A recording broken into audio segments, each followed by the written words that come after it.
Hello students, welcome to my YouTube channel Anil physics academy. अभी हमारे channel पे dimensions की सीरीज चल रही है और अभी तक हमने अभी हम लोग यूजेस ऑफ डायमेंशन को पढ़ रहे हैं, जिसमें पहले यूज़ को हमने पढ़ा। और वो पहला यूज़ क्या है कि checking the dimensional consistency of an equation. यानी इसका कहने का मतलब ये है कि कोई भी इक्वेशन हो उसके सभी टर्म्स का डायमेंशन सेम होना चाहिए, नहीं तो इक्वेशन पूरी तरह से गलत है। इसी को कहते हैं प्रिंसिपल ऑफ होमोजेनिटी भी बोलते हैं। तो इसी कॉन्सेप्ट पे बेस्ड यानी प्रिंसिपल ऑफ होमोजेनिटी पे बेस्ड आज हम लोग कुछ क्वेश्चंस सॉल्व करेंगे, ऐसे क्वेश्चंस जो वेरियस मेडिकल एग्जाम्स में आ चुके हैं, जैसे नीट या फिर और कोई मेडिकल एग्जाम में वो सब क्वेश्चन पूछे जाते हैं। तो आज का जो चैप्टर होगा हमारा वो नीट स्पेशल होगा, ठीक है। तो let us start the class. तो एक पहला क्वेश्चन है। पहला क्वेश्चन क्या बोला है? The displacement of a particle is given by. एक पार्टिकल है, उसके डिस्प्लेसमेंट को ऐसे दिया जाता है, S equal to A T plus B T square. यहाँ एस क्या है? डिस्प्लेसमेंट है, ठीक है। टी क्या है? टाइम है। तो हाँ, तो हमें और ए और बी क्या है? कांस्टेंट है। तो हमें बी का डायमेंशन पता करना है, ठीक है। तो देखो, अब इसको सॉल्व करने के लिए we will use the concept of principle of homogeneity. यानी इस इक्वेशन में देखो तीन टर्म्स हैं, देयर आर थ्री टर्म्स, और सभी तीनों टर्म्स का डायमेंशन सेम होना चाहिए, ठीक है। यानी जो बी टी स्क्वायर का जो डायमेंशन होगा it will be equal to the dimension of S, displacement, that is displacement. तो हमें बी का डायमेंशन पता करना है।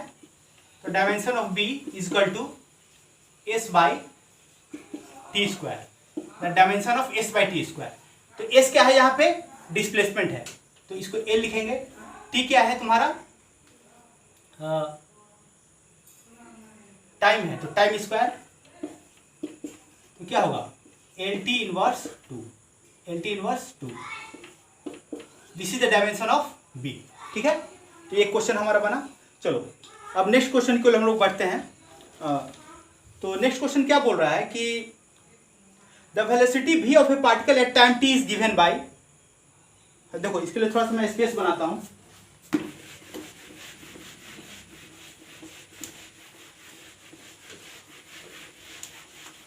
एक वेलोसिटी का इक्वेशन दिया हुआ है, v इक्वल टू, ये क्या है? A T plus B by T plus C, ठीक है। जहां ए बी सी क्या है? कांस्टेंट्स है। ए और बी, जहां v क्या वेलोसिटी है, टी टाइम है, और A B and C are constants, ठीक है। तो हमें ए बी और सी का डायमेंशन पता करना है, ठीक है। तो चलो इसको भी हम लोग सोल्व करेंगे on the principal of homogeneity. तो देखो, सबसे पहले देखो तीन टर्म्स है इसमें, और तीनों के डायमेंशन क्या होने चाहिए? सेम होने चाहिए। तो देखो, यानी dimensions of A T equal to dimension of B, यानी dimension of A equal to v by T, dimension of v by T. तो हाँ, ए टी है ना? हाँ, तो तुम्हारा v का क्या डायमेंशन होता है? एल टी इनवर्स वन, और टी का टी, ठीक है।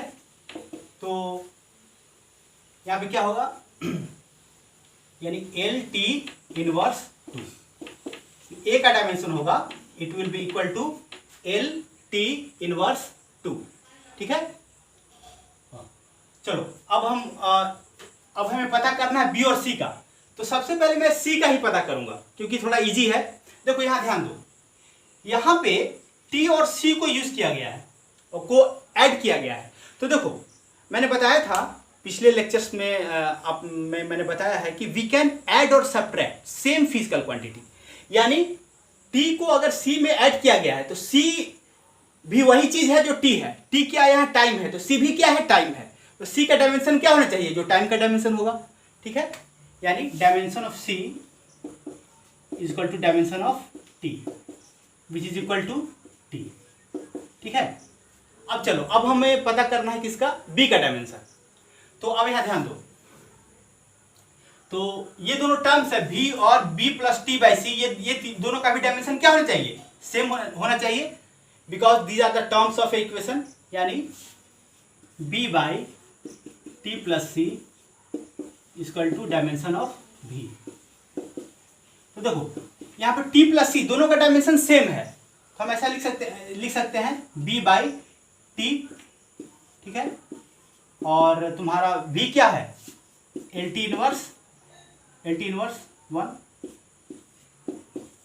तो b का डायमेंशन क्या होगा, b का डायमेंशन होगा L T inverse into T, यहाँ पे ध्यान दो, तो t माइनस पावर 1 और 1 0 हो गया, तो इसका क्या हो गया l, ठीक है। तो इस तरह से हमने a b और c का डायमेंशन पता किया by using the principal of homogeneity, ठीक है। तो चलो नेक्स्ट क्वेश्चन पे हम लोग बढ़ते हैं। हाँ, एक क्वेश्चन दिया हुआ है कि पहले मैं थोड़ा स्पेस बनाता हूं।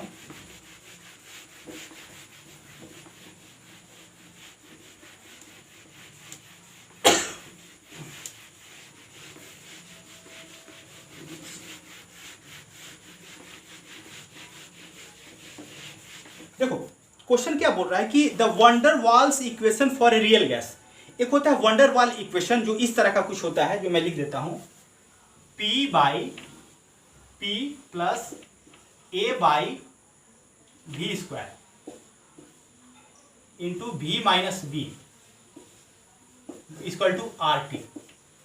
यहाँ क्या क्या है, P क्या है, प्रेशर है, P क्या है, प्रेशर है, और V क्या है, वॉल्यूम है, ठीक है। T क्या है, एब्सोल्यूट टेम्परेचर है, एब्सोल्यूट टेम्परेचर, और तुम्हारा A B और R तीनों क्या है, कांस्टेंट है, A B एंड R ये क्या है, कांस्टेंट्स है। तो we have to find out the dimension of A, dimension of A का पता करना है, dimension of A equal to what, ठीक है। तो सुनो, अब यहां पे देखो प्रेशर में क्या जोड़ा हुआ है, pressure plus A by V square, यानी अगर प्रेशर में A बाई वी स्क्वायर को जोड़ा गया है, यानी A बाई वी स्क्वायर भी क्या चीज है, प्रेशर ही है, तभी इसको हम जोड़ सकते हैं, ठीक है। तो जो प्रेशर का डायमेंशन होगा वही A बाई वी स्क्वायर का डायमेंशन होगा, ठीक है। यानी हम ऐसा लिख सकते हैं A बाई वी स्क्वायर का dimension equal to dimension of pressure, ठीक है।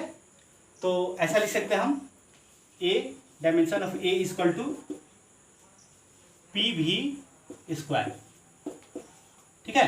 तो चलो प्रेशर का क्या डायमेंशन होता है, ये होता है M L inverse T inverse 2, और वॉल्यूम का क्या होता है, एल क्यू, और इसका भी स्क्वायर, ठीक है। तो क्या हुआ, M L inverse T inverse 2 L का पावर 6, तो क्या होगा M L का पावर -1 है, यहाँ 6 है, तो क्या होगा L का पावर 5 हो जाएगा, T minus 2, this is the dimension of A, ठीक है। चलो now we proceed to the next problem. हाँ, एक क्वेश्चन है, ध्यान दो, थोड़ा स्पेस बना लिया जाए।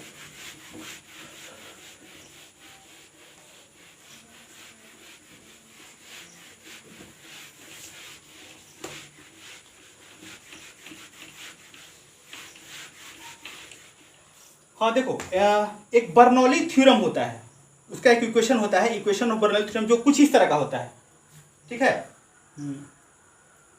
P plus half P pressure होता है, रो क्या होता है, डेंसिटी होता है, V क्या होता है, velocity, half rho V square plus P,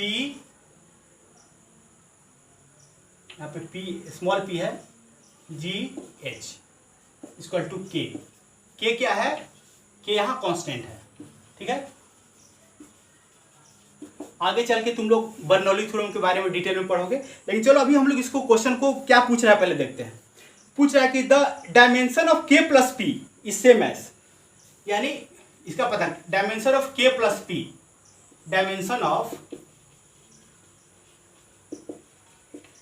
equal to what, dimension of K plus P कितना होगा, ये हमें पता करना है।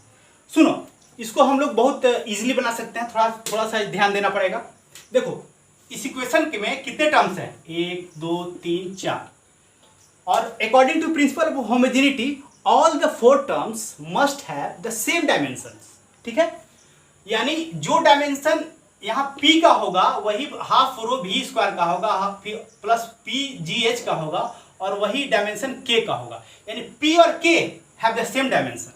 तो यानी इसका डायमेंशन कैसे लिख सकते हैं, सुनो, मैंने बताया था कि ratio of the quantities, the dimension of the physical quantity having the ratio of same physical quantity is dimensionless. यानी कोई ऐसा फिजिकल क्वांटिटी हो जो रेशियो हो सेम फिजिकल क्वांटिटी का, क्योंकि देखो यहाँ तीनों क्या एक ही इक्वेशन के टर्म्स हैं। तो मैंने बताया कि वी कैन ऐड और सब्ट्रैक्ट सेम फिजिकल क्वांटिटी। तो जो यहाँ पे p है वही चीज k है, तो दोनों का डायमेंशन भी क्या होगा, सेम होगा। तो दोनों के डायमेंशन को डिवाइड करेंगे तो हमें क्या मिलेगा, कुछ नहीं मिलेगा, डायमेंशनलेस। तो इसको सीधे हम लिख सकते हैं इट इज डायमेंशनलेस। या फिर एक ऐसे तरीका भी ऐसे भी लिख सकते हैं m not l not t not, यानी कुछ ना m है इसमें है ना l है 2 है, कुछ भी नहीं है इसमें। ठीक है, तो ये क्वेश्चन हुआ, ये डायमेंशनलेस है k बाई p। ठीक है, तो चलो एक और क्वेश्चन हम लोग बनाते हैं।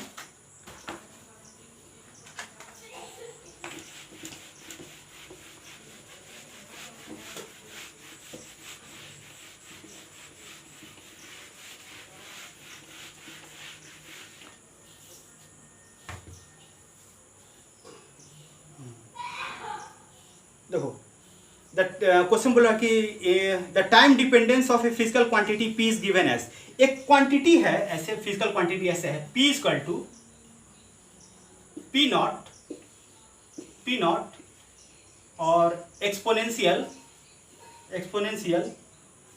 Minus alpha T square. इसको ऐसे भी हम लोग लिख सकते हैं p naught e minus alpha T square. ठीक है, तो हमें पूछ रहा है कि dimension of alpha, alpha is a constant है, अल्फा इज कांस्टेंट, और डायमेंशन ऑफ अल्फा हमें पूछा जा रहा है, dimension of alpha equal to what.